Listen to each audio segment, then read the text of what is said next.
They said the girl didn't scream. Not when they pulled her from the wagon. Not when the trader named his price. Not even when they laughed and poured the whiskey into tin cups like it was already done. That silence, it's what stuck with everyone. But silence is a dangerous thing out here. It can mean surrender, or it can mean waiting. The town of Jasper Creek had seen its share of rough dealings, livestock bartered, debts settled with bullets, men traded loyalty for land. But that day, what stood in the middle of the dusty street wasn't a man, or a steer, or even a runaway. It was a girl, maybe 16. Her dress was torn, hanging off one shoulder. Her eyes had the distant, swollen look of someone who hadn't slept in days. Dried blood marked her temple, but it was the dirt on her feet that gave away the truth. She'd come far, and she hadn't come willingly. The man who brought her in called himself Trask, a wiry, red-eyed bastard with a busted boot heel and too much pride. He talked loud, laughed louder, and swung a bottle of Old Crow in one hand like it was a badge of honor. He said he'd found the girl near the river bend. No family, no name, just a stray, as he called her. Said he'd trade her for a bottle of whiskey and be on his way. The saloon doors didn't swing, but eyes inside sure turned. A few men laughed. One said hell, he'd throw in some jerky and a box of shells. Another asked if she could cook. But the girl just stood there, head high, not proud, not broken either, something in between, like she was holding her breath so the world wouldn't swallow her. Then, from the edge of the crowd, someone stepped forward. He wasn't tall, wasn't loud, no badge, no friends backing him up, just a wide-brimmed hat, a dusty coat, and a look that said he'd seen worse men than Trask and buried most of them. They called him the Rancher. No one really knew his name.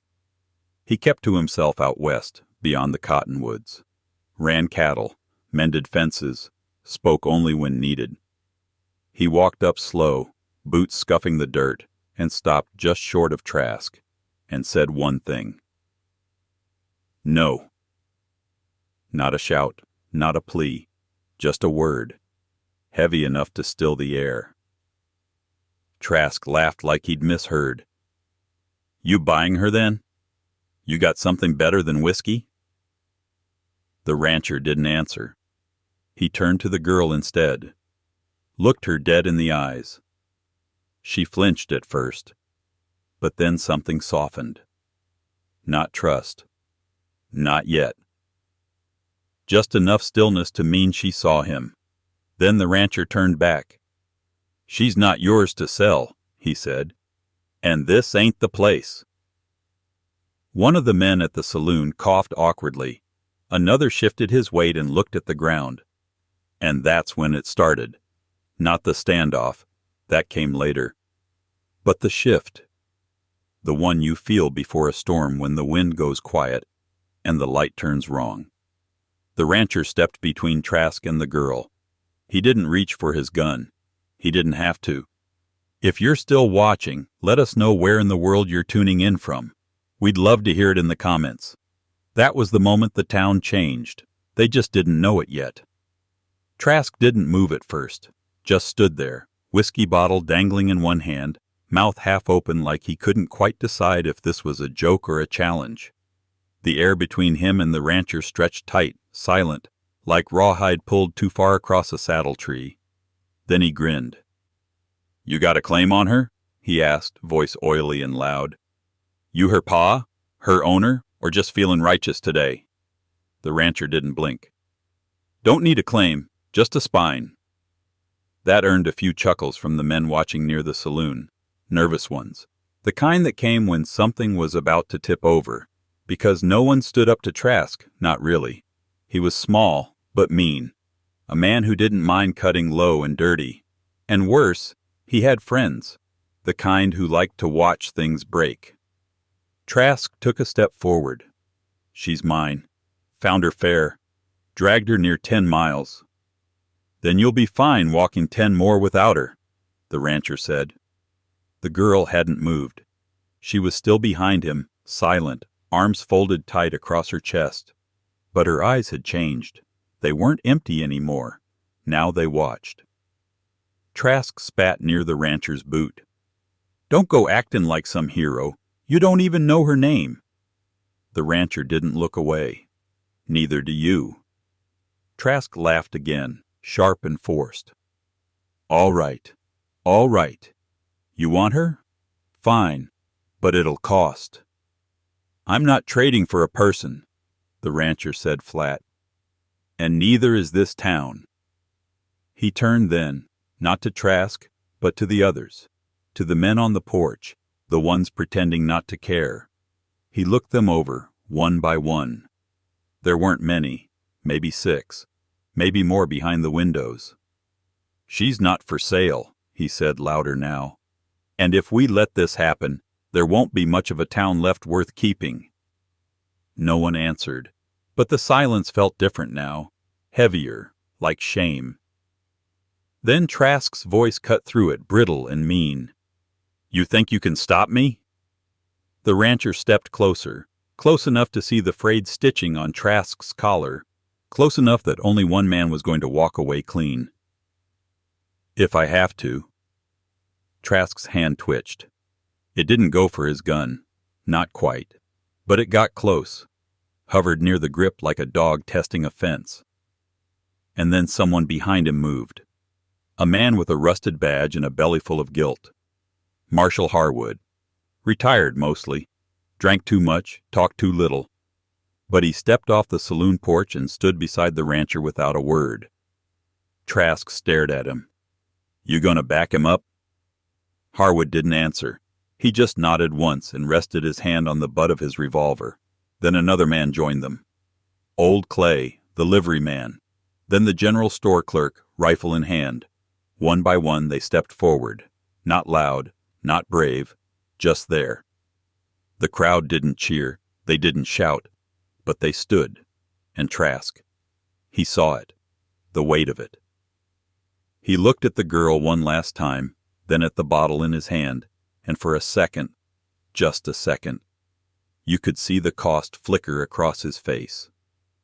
He dropped the bottle. It shattered at his feet. And then he turned, cursing under his breath, and walked back the way he came. No one followed. No one had to. The rancher turned to the girl. "You got someplace to go?" She shook her head. Just once. "All right," he said. "Then you're with me. For now." She didn't smile, didn't thank him. But she followed, and the dust settled. They rode out before sundown. Not fast, not running. Just steady across the flat stretch of prairie that rolled out west of town like a forgotten promise. The girl didn't speak. She hadn't said a word since she stepped down from that porch. Just clung to the saddle horn, legs stiff, eyes locked somewhere over the next ridge. The rancher didn't press. He'd seen silence like that before, in calves after a lightning strike, in men after war. It wasn't weakness, it was survival. They rode past cottonwoods and brittle scrub, past creek beds that hadn't held water in 2 seasons. The only sound was the creak of leather and the hush of wind rolling low through dry grass. As the sun dipped low, shadows stretched long and soft across the land, and the girl finally spoke. "Why'd you do it?" He didn't turn to look at her, just kept his eyes ahead. "Felt right." "That's all?" "Don't need more." She was quiet a while after that.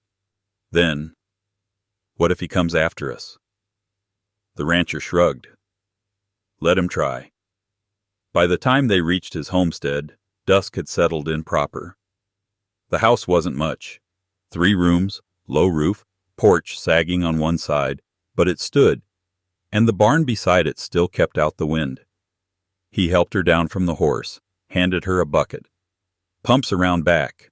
Water what's left of the tomatoes, then bring some in for stew." She hesitated, not defiant, just unsure. He nodded once. "You're not a guest, not a prisoner either, but everyone works." She went without arguing.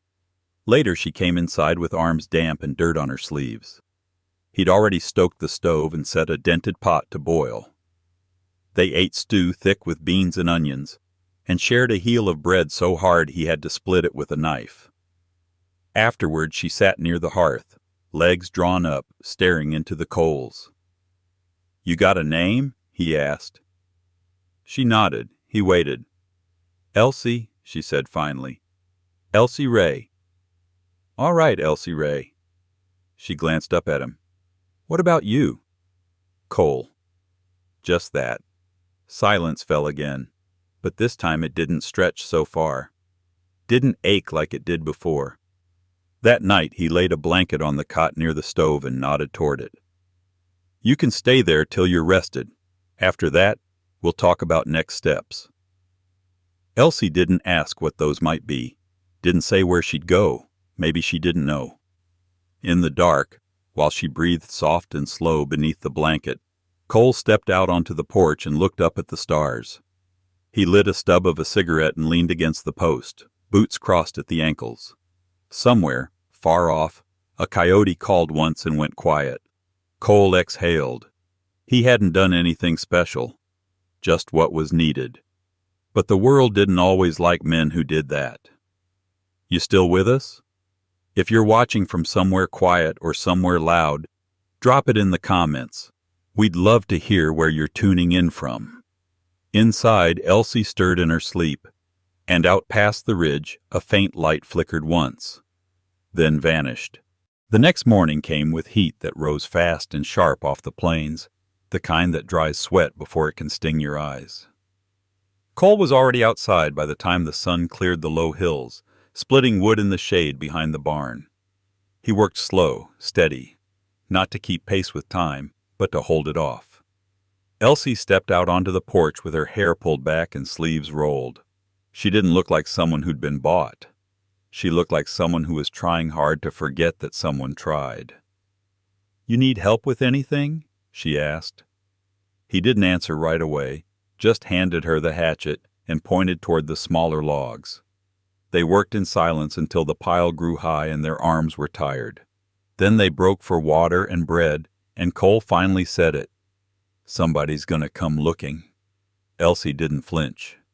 "You think so?" "I know men like him. They don't like feeling small, and being told no makes them feel real small." She chewed the edge of her lip. "Then what?"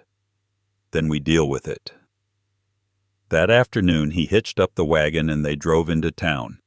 It wasn't a supply run, it was a reckoning. They hit Main Street slow.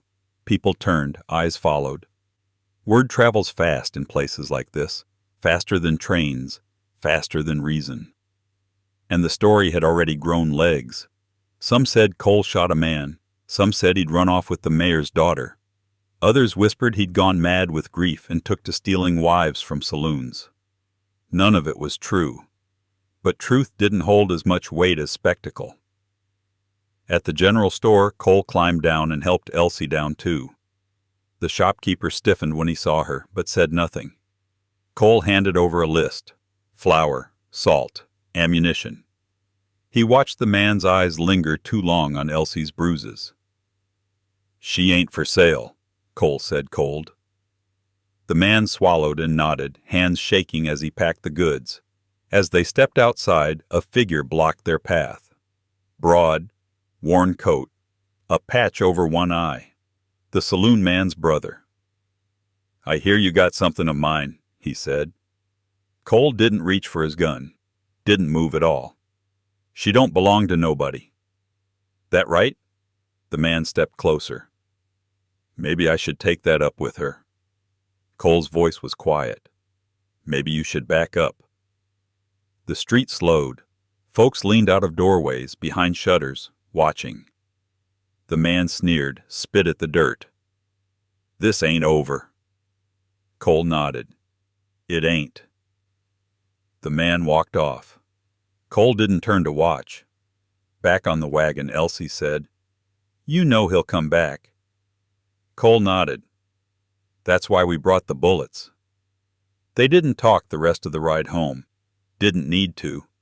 There's a rhythm to people who've seen the same kind of pain. They don't always speak it, but it hums low between them like a storm that ain't quite passed. When they reached the ranch, Cole unloaded the supplies, checked the hinges on the barn door, and sat with his rifle across his knees. Elsie sat beside him, her hands wrapped around a chipped tin mug. It wasn't comfort, but it was something close. And sometimes that's enough. The rain came in before dawn, not a light drizzle, but a full-bellied storm with teeth. Thunder rolled down from the foothills like a warning too late to heed, and by the time the sun had risen, the earth was already slick and dark. Cole stood in the doorway of the barn with a kerosene lamp in one hand, staring into the wash of gray that swallowed the ridgeline. He wasn't looking for weather signs. He was looking for riders. Behind him, Elsie stirred from the cot tucked between the feed sacks. She wrapped the blanket tighter, listened a moment, then sat up. "Is it time?" Cole didn't turn.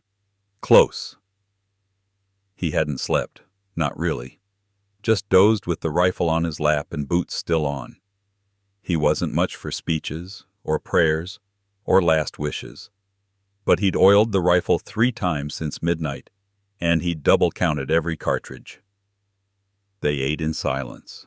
Cold beans and dry bread. Not because there wasn't better food, but because there wasn't time for it. Every noise outside was a maybe. A hoof, a shout, a bullet. The rain made it harder to hear, but easier to imagine.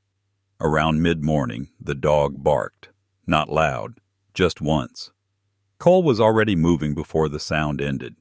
He opened the barn door slow, careful, and stepped into the rain with the rifle slung low. They came in 2s and 3s. 7 men total. Horses tired, slick with mud. The one-eyed man was up front, hat pulled low, coat soaked through. He didn't bother with small talk. "I said it wasn't over," he called through the rain. Cole didn't answer, just stood there, water running from the brim of his hat like a river trying to decide which way to go. The man's horse shifted beneath him. "We're taking her." "No," Cole said. Calm. Final. "She ain't yours." "She ain't yours either." There was a pause. The kind of silence that stretches thin across a rifle barrel. Then one of the men moved. Not the leader. A twitchy one. Younger. Jumpy from the cold or the fear or both. His hand went to his belt. Cole didn't hesitate. The shot cracked through the rain like God's own gavel. The twitchy one went down hard, mud splashing high around him. The horses reared. The others scrambled. The one-eyed man stayed still. "You just made this worse." Cole chambered the next round. Only for him. Behind him, Elsie had stepped into the doorway. She wasn't armed, wasn't loud, just standing there like a shadow come to life. "She's staying," Cole said. "You can leave." The one-eyed man stared, rain carved lines down his face. "You got no law here." Cole didn't blink. "Then it's just us." Another pause, longer this time. Then the man turned his horse.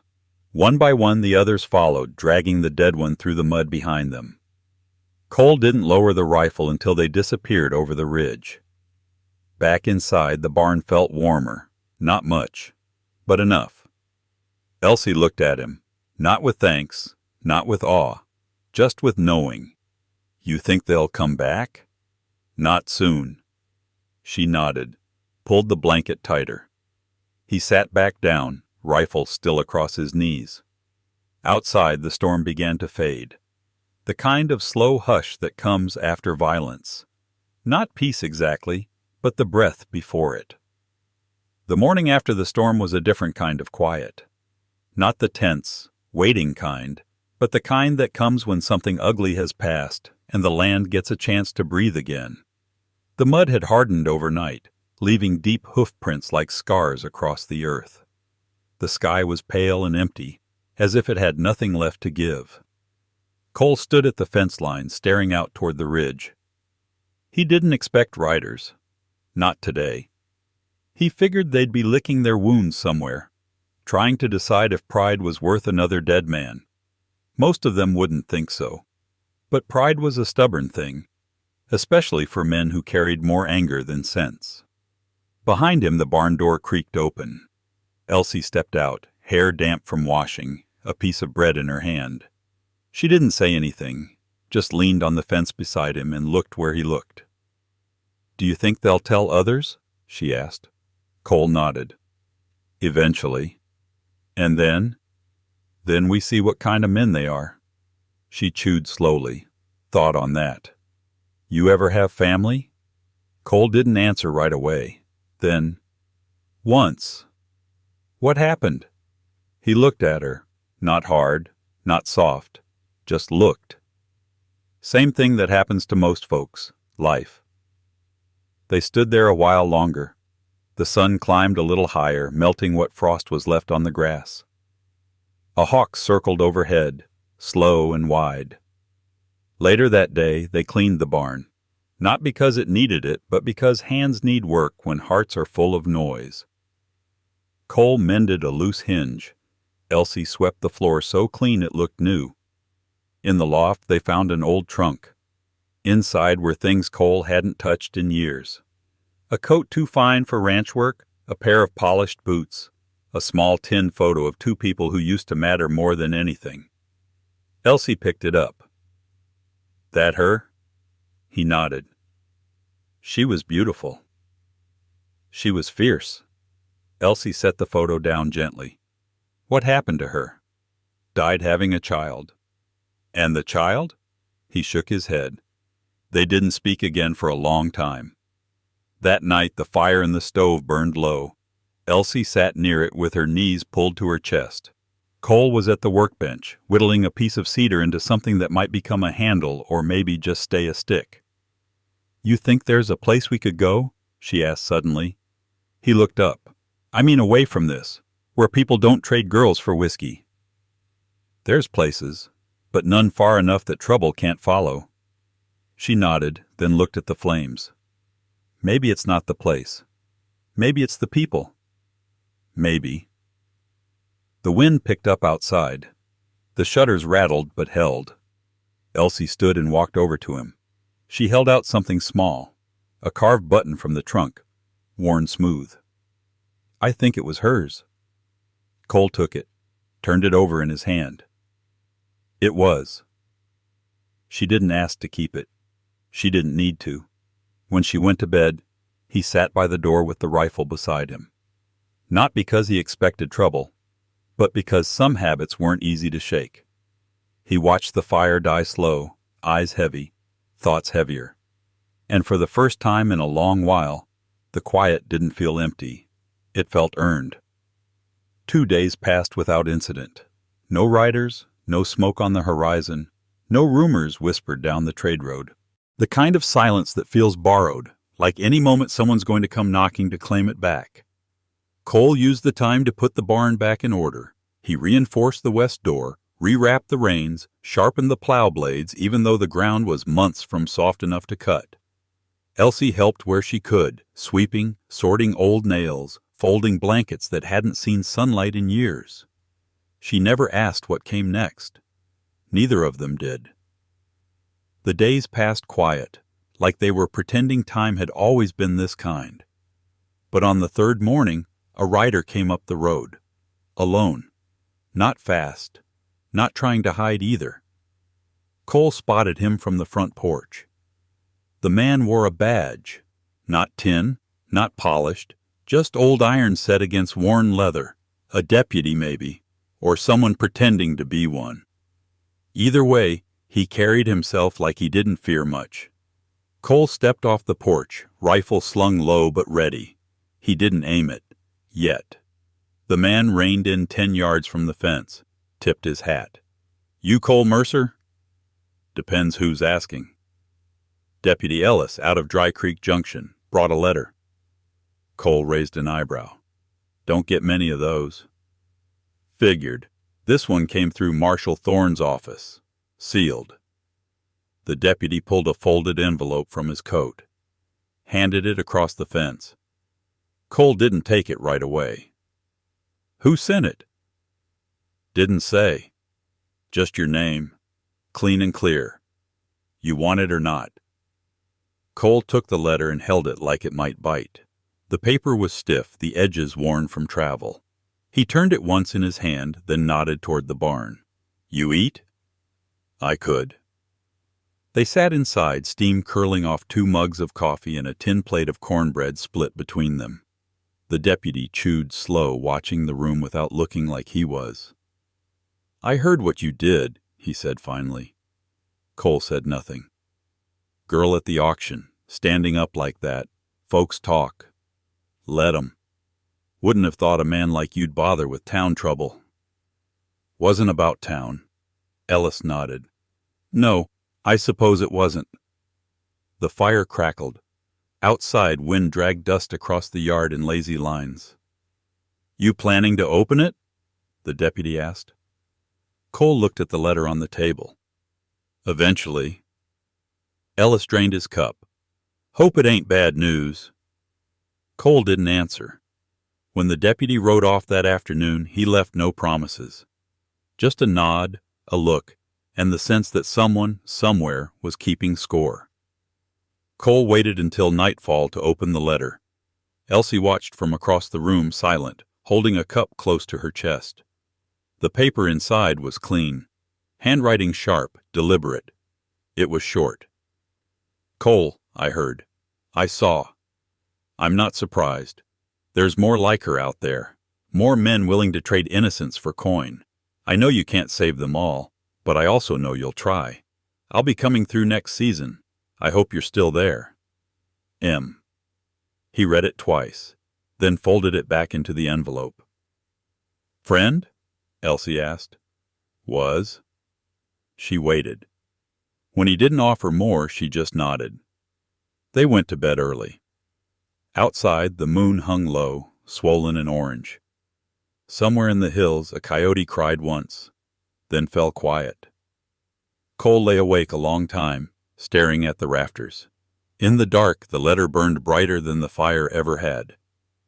They showed up just after sunrise, long before the dust had time to settle from yesterday's thoughts. A wagon, battered but upright, pulled by a pair of tired mules, came crawling down the trail from the south. A figure walked beside it, tall, slow-moving, wrapped in a long canvas coat streaked with road grime. From a distance, the shape looked like any other drifter, someone trying to outrun something, or maybe someone who'd stopped caring what followed. Cole was already outside when the wagon pulled up. The figure stepped forward and pushed the hood back. A woman, not young, not old either, face worn by wind, not by time, eyes sharp, unblinking. You Mercer? I am.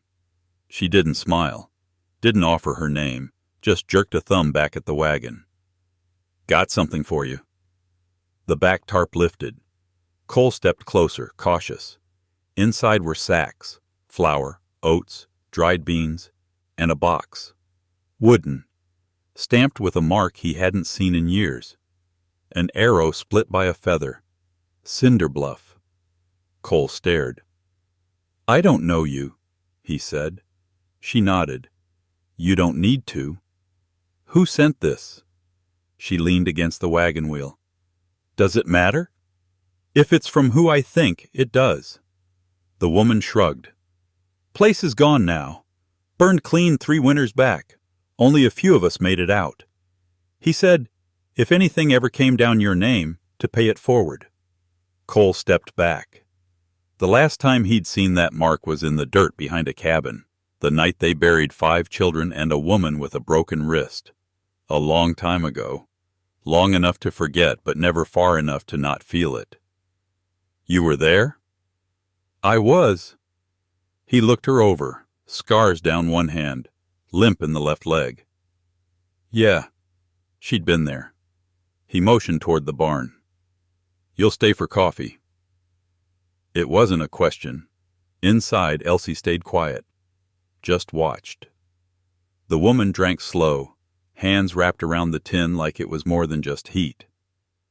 I heard about the girl, she said. Cole didn't flinch. News travels fast. Good things always do slower. This one moved quick. She set the mug down. You shamed them. I didn't do it for shame. I know. That's why it worked. She stood after one cup, refused food, took only water for the road. When Cole asked where she'd go next, she said east, toward the flatlands, toward nothing. But before she left, she pulled something from the folds of her coat, a stone, round and black, with a white line carved through its center. He carried it, she said it meant balance. She set it on the windowsill. Seemed like your place could use some. Then she left. Elsie waited until the wagon disappeared down the trail before she spoke. Who was she? Someone who remembers. He didn't say what. Didn't have to. That night, as the wind rose sharp through the rafters, Cole sat beside the stove and held the stone in his hand. The carved line ran straight but not smooth, jagged in places, like something trying to be whole and not quite making it. It felt right. By midweek, the town had changed its shape, not its buildings. They stayed where they were, slumped and sun-bleached, but the air between them. People moved slower, looked longer. Doors that once hung wide now creaked closed when strangers passed. The usual morning chatter along the boardwalk had turned to murmurs and cautious glances. Cole had felt it coming. It started with the blacksmith, who wouldn't meet his eye anymore. Then the preacher, who skipped his usual nod on Sunday. By the time the barkeep served him with 2 fingers on the glass instead of a hand, it was clear. The town was folding in on itself. Not because of what he'd done, but because of what it said about them. Elsie noticed too. They're scared of you, she said flatly. No, Cole replied. They're scared of what it means if I was right. The girl had started reading again, old trail journals and weathered books with no covers. She read them in the barn, under the high rafters, where the dust fell like snow when the wind shifted. Cole gave her space.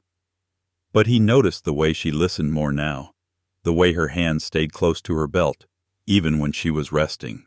She was learning fast, in ways no child should have to. On Thursday, someone left a note tacked to the barn door. It wasn't signed, just 4 words. Keep her, stay gone. Cole burned it without comment. By Friday, he heard the first real warning. A rancher named Tub, a big man with a neck like a stump, rode up to the fence while Cole was chopping wood. Don't mean no trouble, Tub said, reins held loose. Good. Don't bring any. Tub chewed the inside of his cheek. Boy's been talking. Some figure you're setting a bad precedent. That right? Figure if one man can speak up, others might think they ought to. And that ain't how things run out here. Cole didn't stop swinging. You come to tell me that? I come to ask if you're fixing to leave. Cole paused, wiped his brow with a sleeve. This my land? Far as I know. Then I ain't moving. Tub gave a slow nod, like he'd expected as much. Just don't expect us to clean up after what follows. With that, he turned his horse and rode back into the dust. That evening, Elsie asked if she should pack a bag. No, Cole said, but keep one ready. He saddled his gelding just after supper, checked the gate locks, then rode north along the ridge. From the crest, he could see the town tucked between the hills, lanterns burning low, smoke curling from a dozen chimneys. It looked peaceful, but he knew better. He saw the patterns in the way folks gathered, in who walked where, and how many horses were tied outside the saloon. There were too many boots, too many rifles slung casual over shoulders. Something was brewing. He turned back at full dark. Back at the barn, Elsie was asleep, curled near the stove with her boots on and a knife under the pillow. He didn't wake her, just sat nearby, back to the wall, rifle across his knees. Sleep didn't come, not that night, not when the wind outside shifted from dry to sharp, and he knew morning would carry more than just sun. He closed his eyes for a moment and thought of the stone, the one left by the stranger, still resting on the windowsill. Balance. He hoped they were close to finding it. The sky was turning to rust when it finally happened. No shouting, no gunfire, just a single rider cutting across the plain like a shadow too late to belong today, too early to be night. The rancher had been expecting something. Not this exactly, but something. A ripple in the quiet, a shape on the edge of land. He stood in the doorway, boots planted, arms crossed, rifle leaning just behind him. The rider slowed near the gate, dismounted with a stiffness that came from long hours in the saddle. He was younger than expected, thin, dusty, but he had that look, the one men wore when they'd come to finish what someone else started. The rancher didn't speak first. The boy did. "She ain't yours," he said, voice cracking like brittle bark. "No," the rancher replied calmly. "She ain't yours either." They stared at each other a long moment, not with rage, not yet, but with the kind of pause where choices begin to settle like silt in water. The girl stood behind the door, barely visible, one hand on the frame. She didn't cry, didn't beg, she just waited. The boy shifted. "I was told—" "You were told wrong." He reached for something in his coat, slow, but not slow enough to be mistaken. The rancher moved faster. The hammer on his rifle clicked loud in the air. The boy froze. "No need," the rancher said. For a moment the boy's face wavered, unsure if he should fight or flee. He glanced past the rancher toward the door, toward her, and something in his face broke. Not hatred, not fear, just shame. "I didn't want to," he muttered. "They said I had to, that she was payment." "She's not," the rancher replied. "Not for anyone." Wind stirred between them, the kind of wind that feels like a turning page. The boy nodded once, then stepped back. "They'll come," he said. "You know that, right?" "I do," the rancher answered. "Let them." As the boy mounted his horse again, he didn't look back. The rancher watched until he disappeared over the ridge. Inside, the girl exhaled. Not relief, not safety, just the breath of someone who didn't know what came next. He turned to her, eyes soft. "You still got time to run, if that's what you want." She shook her head. "Not running anymore." Neither was he. The land around them stayed still. But stillness wasn't peace. It was a warning, and they both felt it. They came at dawn, not with banners or horns, but with hooves and dust. 6 riders, weathered men, all sharp shoulders and narrow eyes, their coats long and dusty, their rifles tied across their backs like afterthoughts. They didn't speak as they rode in, just dismounted slow, spreading out like a noose tightening around the barn. The rancher stood on the porch, coat buttoned high, rifle across his chest. The girl was behind him again, but this time her hands weren't shaking. The leader stepped forward, a thick man with a gut that didn't soften his face. His voice rasped like sand dragged across stone. "You've got something that ain't yours." The rancher didn't blink. "She's not something." The man's jaw tensed. "That so?" "Name's Clara," the rancher said, like that fact alone was a blade. The others shifted but didn't move closer. "Now," the man continued, "we could have settled this quiet, could have let the boy bring her back, but he came back empty. Said you scared him off." "He scared himself," the rancher replied. "I just gave him the mirror." The leader chuckled once. "You think this ends with talk?" "No," the rancher said, "but it can start there." A silence spread. Clara stepped forward, not past him, just beside him. She spoke. "You sold me, like a goat." The man looked at her, no shame in his eyes. "You were owed." "To who?" she asked. "You? Or the bottle?" He didn't answer. The rancher's rifle stayed still, but his eyes didn't. Whatever debts you think exist, he said, they're not paid in people. Another silence. Then a second man moved. Just a step. The rancher's rifle rose. Quick, calm, enough to say, "Don't." The leader spat into the dirt. "You're making this messy." The rancher nodded. "Then leave it here." A long beat passed. Then, without a word, the leader turned, mounted. The others followed. Not fast, not shamed, but finished. The dust they stirred settled slow. The rancher lowered the rifle. Clara didn't speak. She didn't need to. They both knew, in some quieter way, the hardest part wasn't the stand. It was the staying. If you've made it this far, I'd love to know where in the world you're watching from. Leave a comment below, and thank you for spending time with us in the Silent West.